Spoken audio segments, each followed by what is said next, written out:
الحمد لله وكفى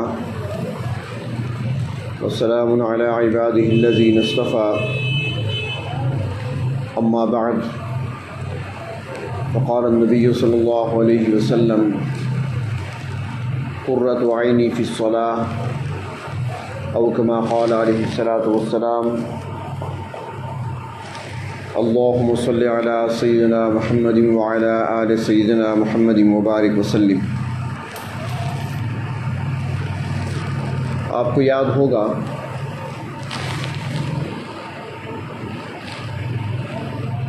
کہ حضرت علی المرتضیٰ رضی اللہ تعالی عنہ نے جب سوال کیا نبی اکرم صلی اللہ علیہ وسلم سے کہ آپ کا طریقہ کیا ہے،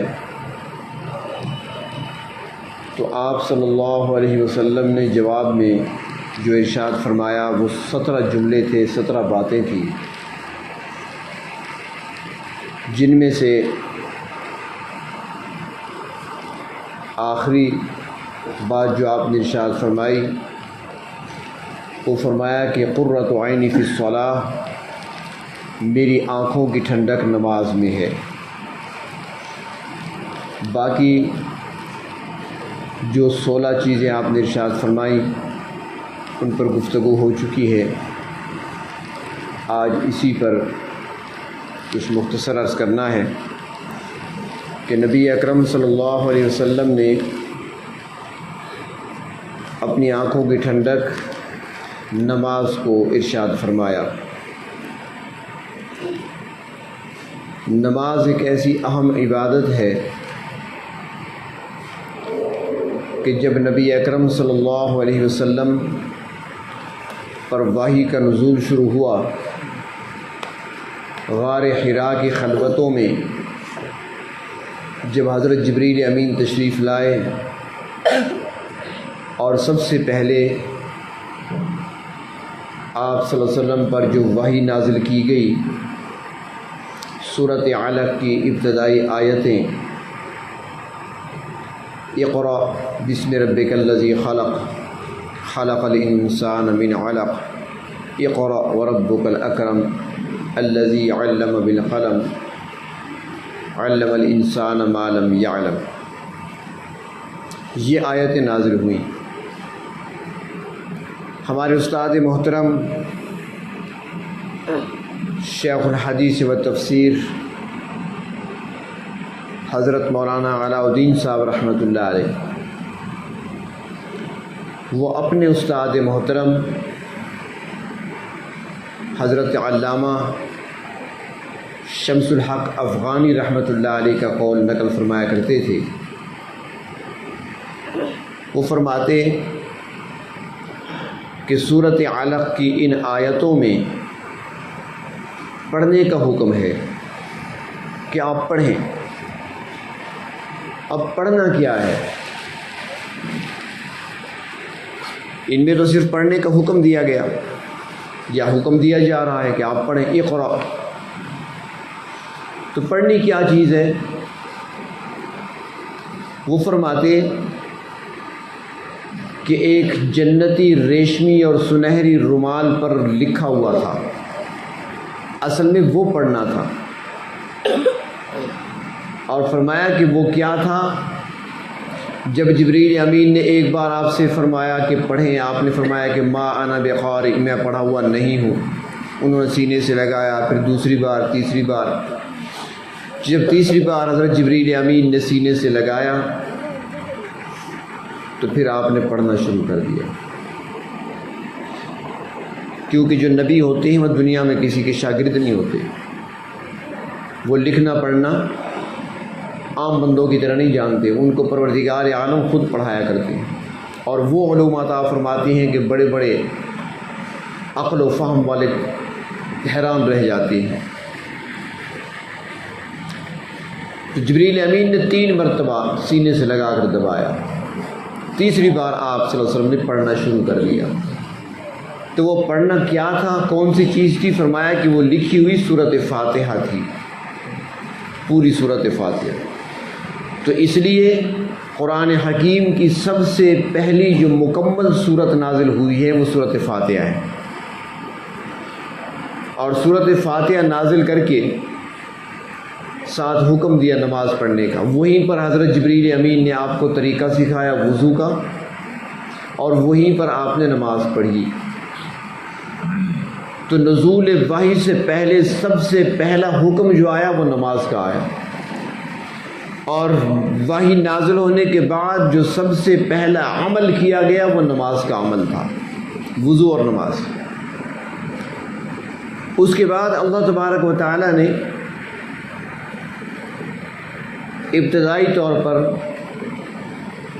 نبی اکرم صلی اللہ علیہ وسلم کے صحابہ جو ایک جماعت تیار کرنی تھی جنہوں نے دنیا میں انقلاب لانا تھا، تو جماعت کی پہلے تربیت ہوتی ہے، جب تک وہ خود تربیت یافتہ نہ ہوں تو آگے وہ انقلاب کیسے لائیں گے؟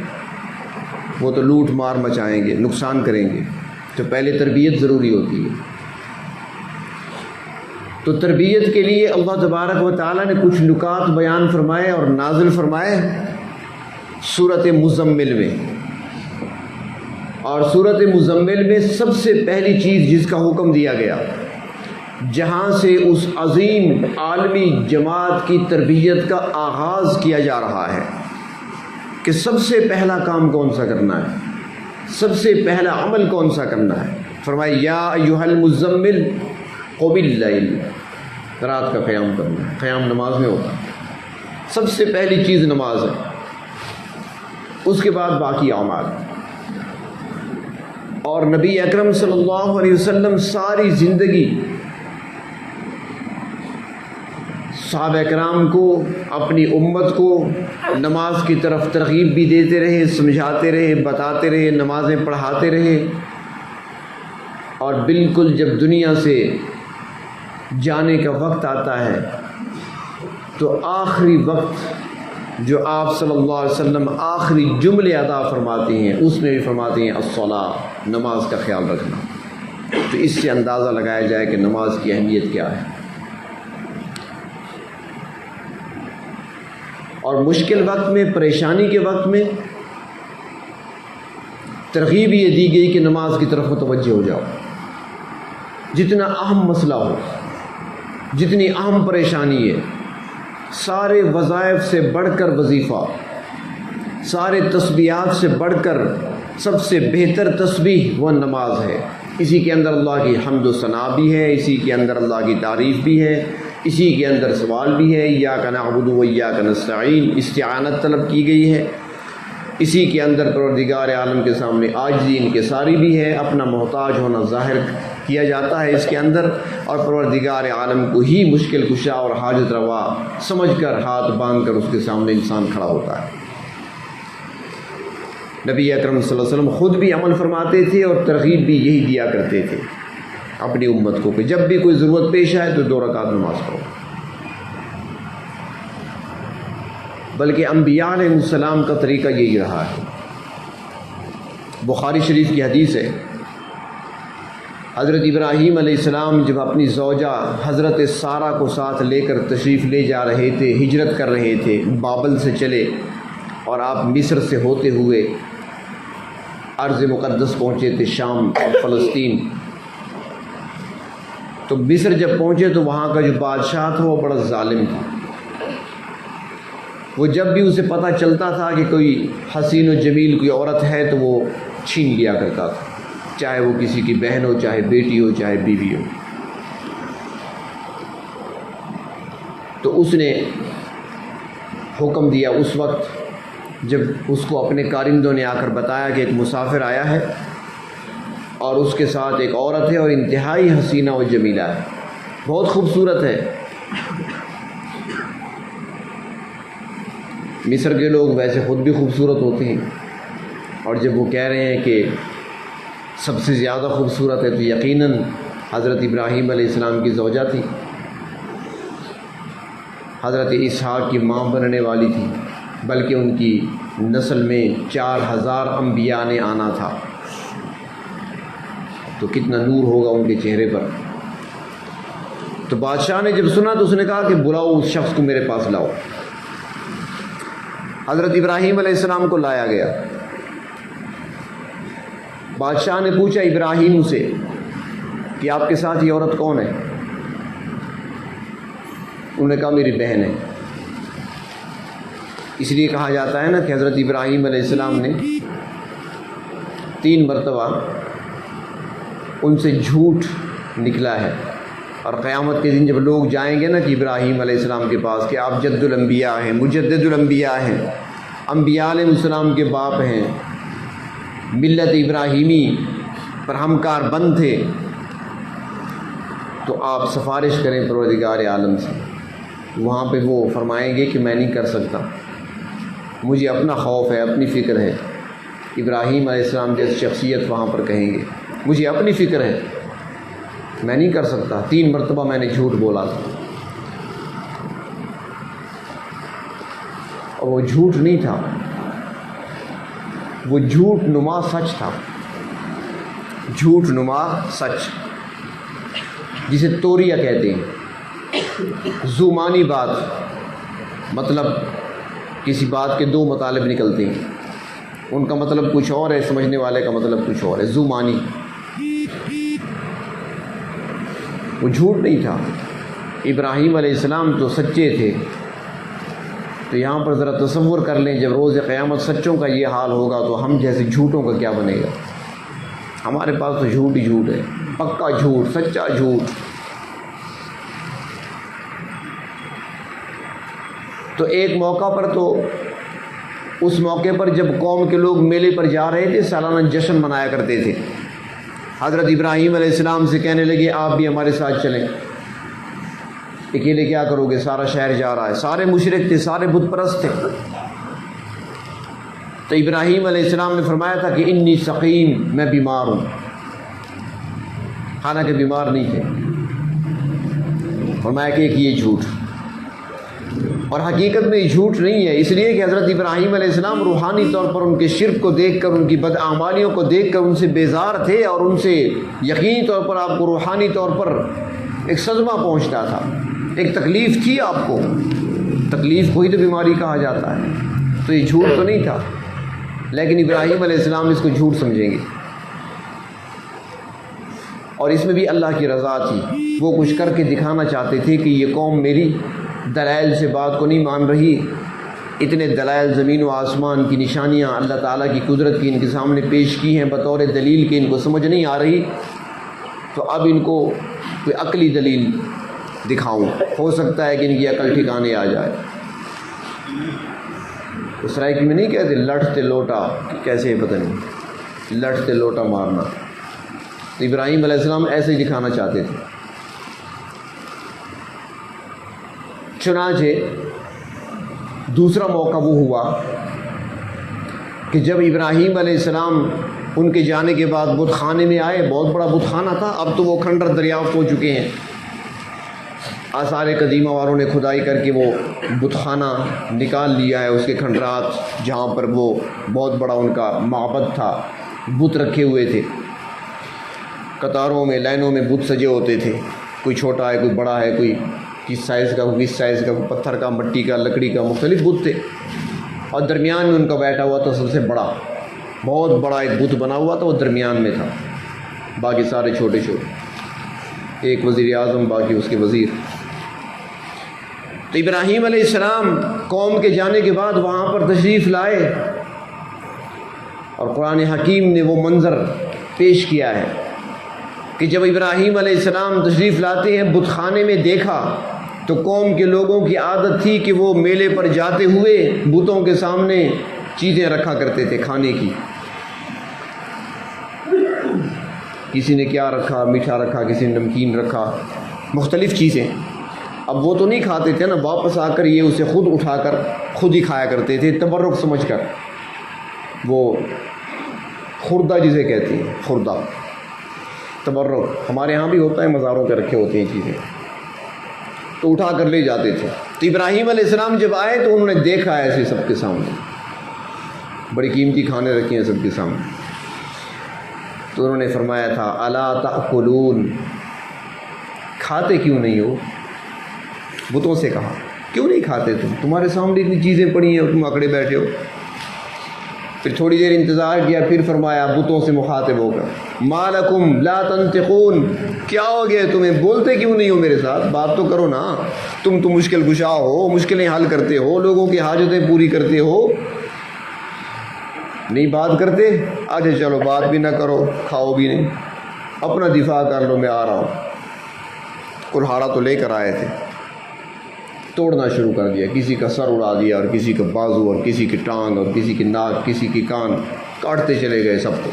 آخر کار قرآن حکیم میں آتا ہے الا کبیرا, بڑے کو چھوڑ دیا, ڈر کی وجہ سے نہیں, بطور دلیل کے. اور جو وہ ہتھیار تھا نا کلہاڑا ہوگا, وہ اس کے کندھے پہ رکھ دیا, ہاں بھائی یہ بھی تمہارا ہو. خود چلے گئے. جب واپس آئے لوگ تو ان کی عادت تھی کہ واپس آ کر اپنے بت خانے میں پہلے آیا کرتے تھے, وہاں ان کے آگے سجدہ کرتی اور پھر وہ تبرک جو ہوتا تھا اسے اٹھایا کرتے تھے. تو وہ جب وہاں آئے دیکھا تو وہاں پر تو کچھ اور نقشہ سامنے تھا. من فعل ھذا بآلہتنا, یہ ہمارے معبودوں کا حشر کس نے کیا ہے؟ تو پھر کہیں سے آواز آئی سمعنا فتى یذکرہم یقال لہ ابراہیم, کہ ایک نوجوان سے ہم نے سنا ہے وہ ہمارے بتوں کی باتیں کیا کرتا ہے, ان کے تذکرے کرتا رہتا ہے, لیکن اچھے انداز سے نہیں کرتا. انہوں نے کہا نام کیا ہے؟ یقال لہ ابراہیم, اسے ابراہیم کہتے ہیں. تو کہا فأتوا بہ علی اعین الناس, لے آؤ ذرا لوگوں کے سامنے پکڑ کر تاکہ سزا دیں اسے. تو ابراہیم علیہ السلام کو لایا گیا, سارے جمع ہیں, بادشاہ بھی کھڑا ہے.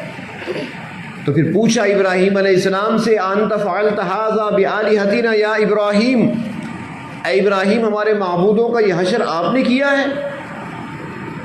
تو حضرت ابراہیم علیہ السلام جواب میں کہتے ہیں فاسألوہم ان کانوا ینطقون, اگر یہ بول سکتے ہیں تو ان سے پوچھ لو نا ان کی ناک کس نے کاٹی ہے, خود بتا دیں, مجھ سے کیوں پوچھتے ہو.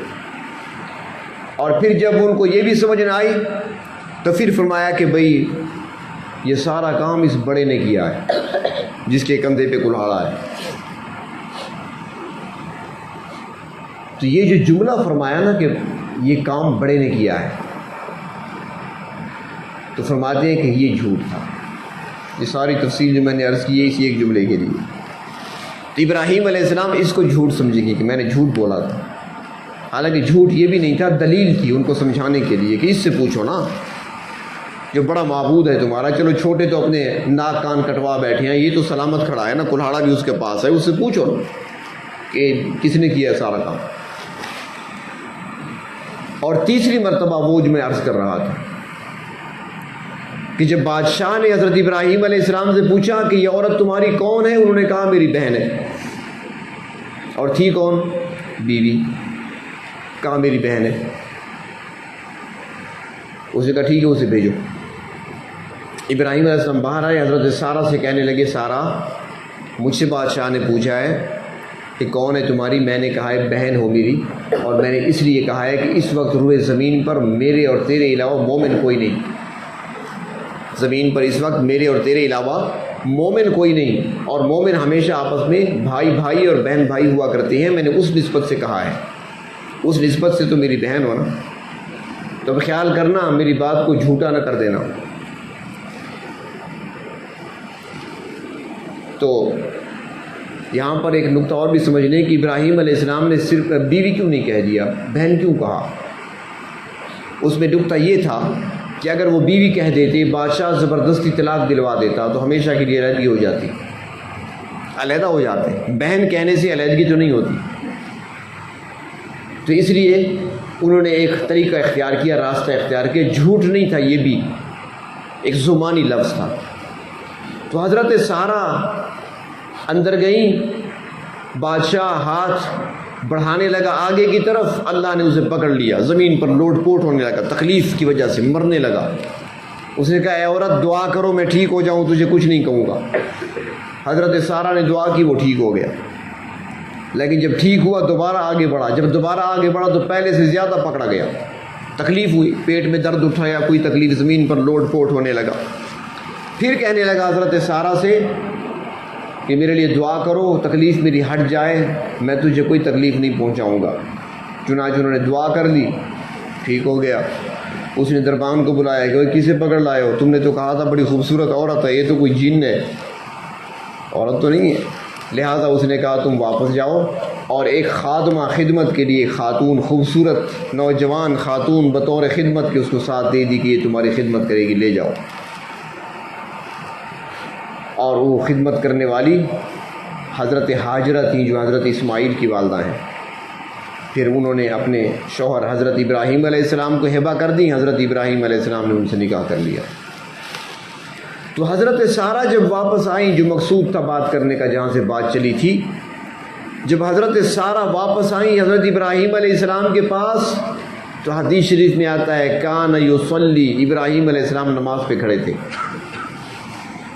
تو پریشانی اور تکلیف کے وقت نماز کے ذریعے سے مدد طلب کرنا یہ انبیاء علیہ السلام کا طریقہ ہے۔ حضرت ابراہیم علیہ السلام بھی اس پریشانی کے وقت میں نماز کی نیت کر لی تھی، نماز پہ کھڑے تھے۔ لیکن اب یہ پریشانی ذرا تصور کریں، معمولی نہیں ہے۔ دیار غیر ہو، مسافری ہو، سارا علاقہ دشمن تھا، اپنے دشمن، باپ تک دشمن، شہر سے نکل آئے، اپنوں نے شہر میں رہنے نہ دیا، اب ہجرت کر رہے ہیں، جا رہے ہیں، ایک ہی ساتھی ہے، ایک ہی غمخوار ہے، ایک ہی مشیر ہے، ایک ہی ہم سفر ہے، ایک ہی بیوی ہے حضرت سارہ کی صورت میں، وہ بھی بادشاہ چھین لے ظالم۔ تو اس موقع پر کیا گزرتی ہوگی ابراہیم علیہ السلام کے دل میں؟ اتنی پریشانی تھی کہ نماز پہ کھڑے تھے، حضرت سارہ جب سامنے آئی نا، حضرت ہاجرہ بھی ساتھ تھی، تو ابراہیم علیہ السلام نے محسوس کر لیا کہ سارہ آ گئی، تو نماز کے اندر ہی پوچھتی ہیں کیا بنا؟ یعنی اتنی پریشانی میں تھے، نماز کے اندر، حدیث شریف میں آتا ہے کہ نماز کے اندر اشارہ کیا، یعنی کیا بنا؟ حضرت سارہ نے جواب دیا بے فکر رہیں، اللہ تعالیٰ نے اس کا مکر اسی کی طرف لوٹا دیا، برائی کا ارادہ کر رہا تھا، اللہ نے اس کے ساتھ برا کر دیا، وہ خود تکلیف میں ہو گیا، اب تو خادمہ ساتھ لے کر آئی۔ تو انبیاء علیہ السلام کا طریقہ یہی کہ مشکل وقت میں نماز کی طرف متوجہ ہو جانا۔ ہندوستان کا ایک بادشاہ گزرا ہے، اس کے کسی نے کان بھرے ایک اللہ والے کے خلاف۔ وہ اللہ والے بڑے نیک آدمی تھے، اللہ کے ولی تھے، ان کا کیا تھا حکومت کے ساتھ کیا لینا دینا، لیکن کسی نے، حاسد ہوتے ہیں نا بلا وجہ خواہ مخواہ کے، وہ کسی نے پوچھا نا کہ تم کون ہو، اس نے کہا خواہ مخواہ۔ کیسے خواہ مخواہ والے کچھ ہوتے ہیں، بلا وجہ حسد کرنا، بلا وجہ دشمنی کرنا۔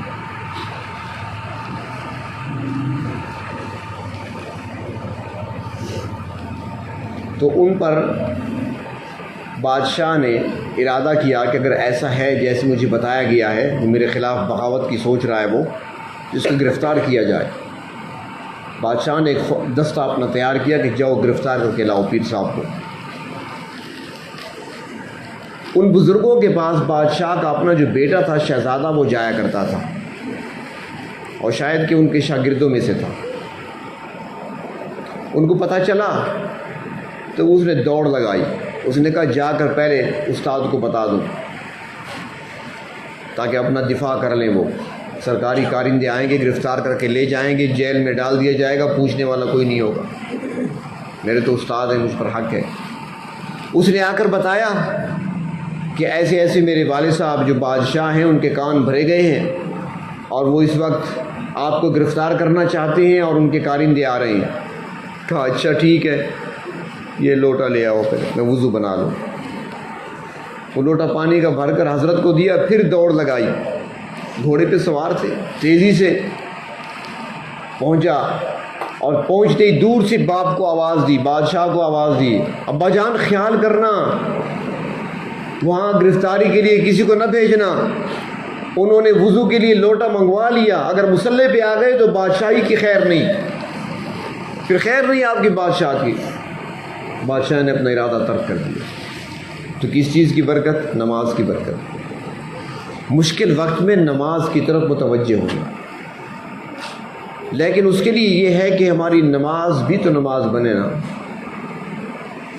حضرت لقمان کے بارے میں آتا ہے کہ انہوں نے ایک مرتبہ فرمایا کہ 4000 انبیاء علیہ السلام کی میں نے خدمت کی ہے، 4000 انبیاء کی، یعنی کہ 4000 انبیاء علیہ السلام کی میں صحبت میں بیٹھا ہوں، ان کی مجلسوں میں بیٹھا ہوں، ان سے میں نے فیض حاصل کیا ہے، ان سے میں نے علم حاصل کیا ہے، ان کی نصیحتوں کو سنا ہے، ان کے ارشادات کو سنا ہے، ان کے اعمال کو دیکھا ہے، ان کی تربیت کو دیکھا ہے۔ تو فرمایا کہ اتنا عرصہ اللہ کے برگزیدہ پیغمبروں کے ساتھ جو میں رہا ہوں، میں نے نچوڑ اور خلاصہ ساری تقریروں کا، سارے ارشادات کا اور ان کے سارے فرمودات کا، انداز تربیت سے میں نے جو کچھ حاصل کیا ہے وہ 8 باتیں، صرف 8 باتیں۔ اب وہ 8 باتیں سنانا مقصود نہیں ہے، تو فرمایا کہ جو پہلی بات میں نے اخذ کی ہے وہ یہ ہے کہ جب نماز میں ہو تو دل کا خیال رکھنا۔ یہ اپنے بیٹے کو فرما رہے ہیں، نصیحت کر رہے ہیں، نماز میں اپنے دل کا خیال کرنا۔ ہمارا یہی دل ہی تو قابو میں نہیں ہے، آپ تو یہ کہیں گے ایک یہی تو ہمارے قابو میں نہیں آتا۔ تو نماز میں دل کا خیال رکھنا۔ حضرت اقدس حضرت مولانا اشرف علی تھانوی رحمۃ اللہ علیہ فرماتے ہیں کہ نماز کو نماز بنانے کے لیے اور مکمل خشوع حاصل کرنے کے لیے فرماتے ہیں کہ 3 سیڑھیاں ہیں، 3 سٹیپ ہیں۔ نماز میں خشوع کے، یوں سمجھ لیں خشوع کے 3 سٹیپ ہیں، 3 سیڑھیاں۔ فرمایا کہ پہلی سیڑھی وہ یہ ہے کہ نماز کے الفاظ پر غور کرنا۔ محنت تو کرنی پڑے گی نا، تھوڑی مشقت تو ہے، اپنے آپ کو عادی بنانا ہوگا، خیال کو مجتمع کر کے، اکٹھا کر کے الفاظ پہ غور کرنا، میں کیا پڑھ رہا ہوں، توجہ کرنا الفاظ کی طرف۔ یہ پہلی سیڑھی ہے۔ جب یہاں پر خیال جم جائے تو پھر دوسری سیڑھی خشوع کی، وہ الفاظ کے معانی پہ غور کرنا کہ میں جو پڑھ رہا ہوں اس کا مقصد کیا ہے، مطلب کیا ہے۔ الحمدللہ رب العالمین، سارے تعریفیں، جو تعریف ہو سکتی ہے وہ اللہ کے لیے ہے، اور وہی پروردگار ہیں، وہی تربیت کرنے والے ہیں، وہی رب ہیں تمام جہانوں کے، میری تربیت بھی اس ذات نے کی ہے۔ میں آیا تھا تو کچھ نہیں تھا، آج میں اس قابل ہوا کہ اس کے سامنے ہاتھ باندھ کے کھڑا ہوں۔ کھانے کی طرف دھیان نہ ہو، کہیں اور دھیان نہ ہو۔ وہ ایک اللہ والے نے کہا تھا، ایک جملہ بڑا عجیب سا کسی کتاب میں دیکھا تھا کہ انسان نماز سے نہ کہے کہ میں نے کام کرنا ہے، انسان نماز سے نہ کہے کہ میں نے کام کرنا ہے، بلکہ کام سے کہے کہ میں نے نماز پڑھنی ہے۔ بڑا عجیب جملہ تھا ان کا۔ ایک اللہ والے نے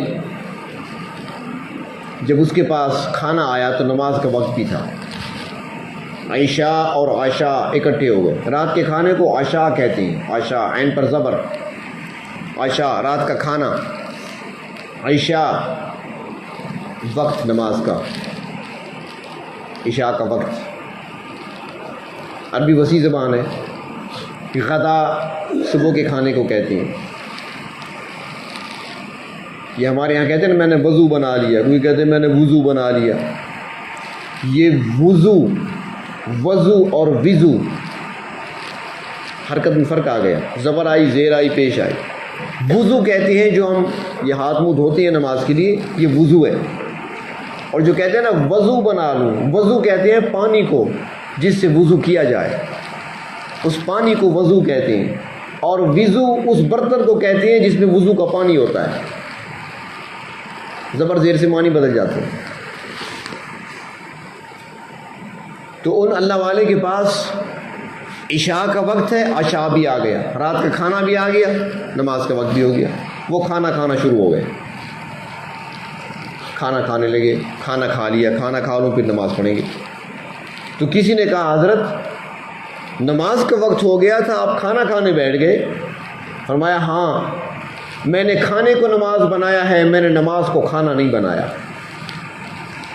یعنی میں کھانا کھاتا رہا، میری فکر نماز کی طرف تھی، تو گویا میرا کھانا بھی نماز تھا، اور اگر میں کھانے کو رکھ دیتا، نماز پڑھنا شروع کرتا، تو نماز میں میرا خیال کھانے کی طرف ہوتا، تو میری نماز کھانا بن جاتی۔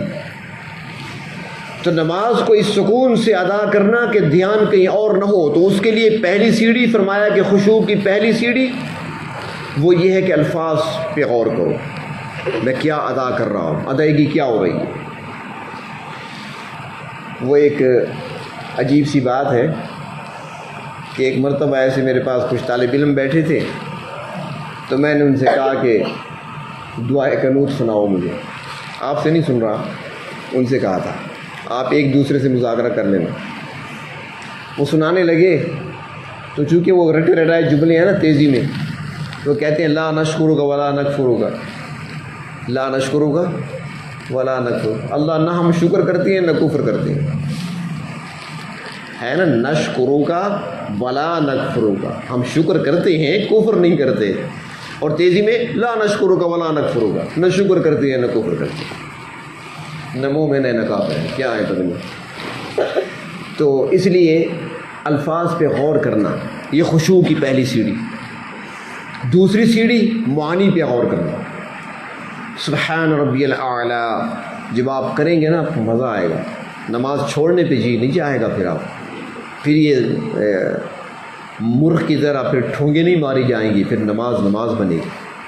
سبحان ربی الاعلی، پاک ہے میرے پروردگار، بہت بلند و برتر ہیں۔ سبحان ربی العظیم، پاک ہے میرے پروردگار، بہت عظیم ہیں، بہت بڑے ہیں۔ سمع اللہ لمن حمدہ، سن لی ہے میرے اللہ نے جو اس کی میں نے تعریف کی ہے۔ معنی پہ غور کریں گے نا تو لذت اور ہوگی۔ تو دوسری سیڑھی ہے معنی پہ غور کرنا، اور جب کوئی پہلی سیڑھی اچھے طریقے سے قدم رکھ دیتا ہے اور دوسری سیڑھی پر بھی قدم رکھ دیا اچھے طریقے سے، پھر تیسری سیڑھی ملتی ہے جو اصل مقصود ہے، اور جب وہ مل گئی تو نماز بن گئی، اور وہ کیا ہے؟ اللہ کا دھیان نصیب ہونا۔ پھر تیسری سیڑھی پر پھر دھیان اللہ کی طرف ہوگا کہ اب میں رب کے سامنے کھڑا ہوں، میرا رب مجھے دیکھ رہے ہیں، میں پروردگار کی حمد و ثنا کر رہا ہوں، میرے پروردگار اپنی حمد و ثنا میری زبان سے سن رہے ہیں۔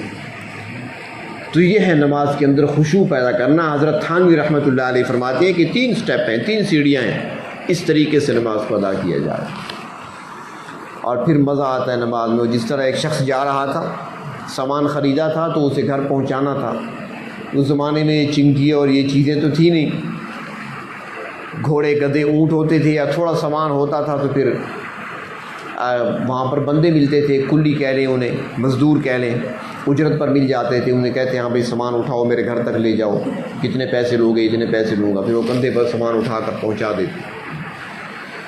تو ایک شخص نے کچھ خریدا، ایک بندے سے کہا کہ میرے گھر تک لے جانا ہے، اس نے کہا ٹھیک ہے میں لے جاتا ہوں، پہنچا دوں گا، لیکن ایک شرط ہے میری۔ اس نے کہا شرط کیا؟ اس نے کہا راستے میں اگر نماز کا وقت ہو گیا تو میں پھر نماز پڑھوں گا، آپ کو انتظار کرنا پڑے گا۔ اس نے کہا ٹھیک ہے منظور ہے۔ اس نے کہا جس طرح باقی لوگ نماز پڑھتے ہیں تو یہ مزدور بھی ایسے ہی پڑھے گا، 2-4 ایسے سر اٹھایا رکھا، بس آ گیا۔ راستے میں تھے کہ اذان کی آواز آئی، نماز ہو گیا وقت مغرب کا۔ اس نے کہا بھی میں نے پہلے شرط رکھی تھی میں نماز پڑھ لوں۔ اس نے کہا ٹھیک ہے جلدی سے پڑھ کر آؤ۔ وہ باہر ٹھہر گیا سامان کے پاس، وہ نہیں گیا نماز پڑھنے، مزدور چلا گیا۔ اب مزدور سکون سے نماز پڑھ رہا ہے، شاید کہ اس نے خشوع کی 2 سیڑھیاں پار کر لی تھی، تیسری سیڑھی پہ تھا، سکون سے پڑھ رہا ہے نماز۔ جماعت ہو گئی، جو جلدی پڑھنے والے تھے ایک نکلا، دوسرا نکلا، تیسرا نکلا، مسجد سے نکلنے لگے۔ اب یہ باہر کھڑا ہے کہ یار یہ باقی لوگ تو نکل رہے ہیں، یہ مزدور میرا کہاں گیا؟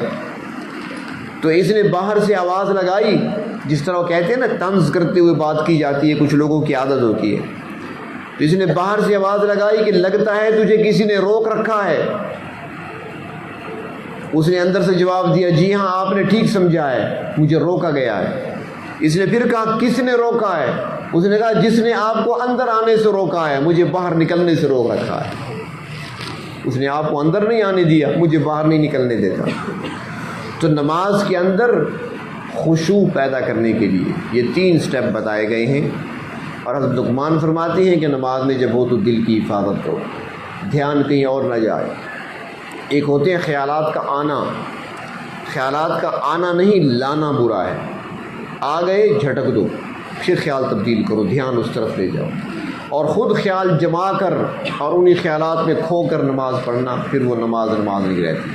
تو اللہ تبارک و تعالی ہمیں صحیح معنوں میں نماز پڑھنے کی توفیق عطا فرمائے۔ ایک روز مومنوں تمہیں مرنا ضرور ہے، ایک روز مومنوں تمہیں مرنا ضرور ہے، پڑھتے رہو نماز یہ قول رسول ہے، پڑھتے رہو نماز یہ قول رسول ہے، پڑھتے رہو نماز تو چہرے پہ نور ہے، پڑھتے رہو نماز تو چہرے پہ نور ہے،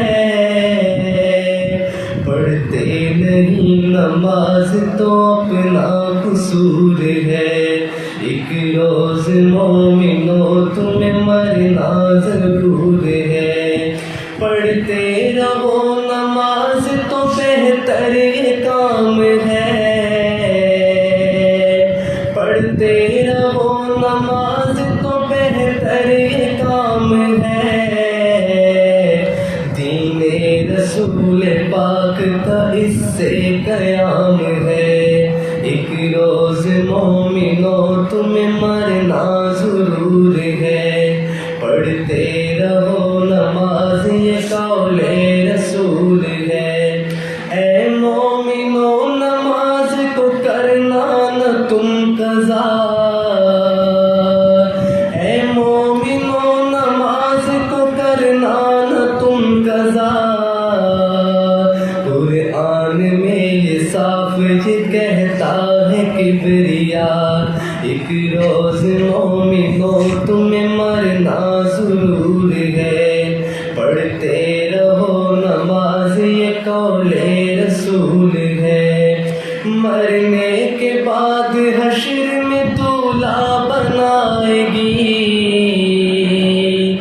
مرنے کے بعد حشر میں دولہا بنائے گی، صحرا نجات کا یہ سر پر اڑائے گی، ایک روز مومنوں تمہیں مرنا ضرور ہے، پڑھتے رہو نماز یہ قول رسول ہے، ساری عبادتوں میں عبادت نماز ہے، ساری عبادتوں میں عبادت نماز ہے، اے مومنوں یہ دین کی دولت نماز ہے، اے مومنوں یہ دین کی دولت نماز ہے، مضبوط پکڑو ہاتھ سے پایا نماز کا، مضبوط پکڑو ہاتھ سے پایا نماز کا، یہ مرتبہ خدا نے بتایا نماز کا، یہ مرتبہ خدا نے بتایا نماز کا، ایک روز مومنوں تمہیں مرنا ضرور ہے، پڑھتے رہو نماز یہ قول رسول ہے۔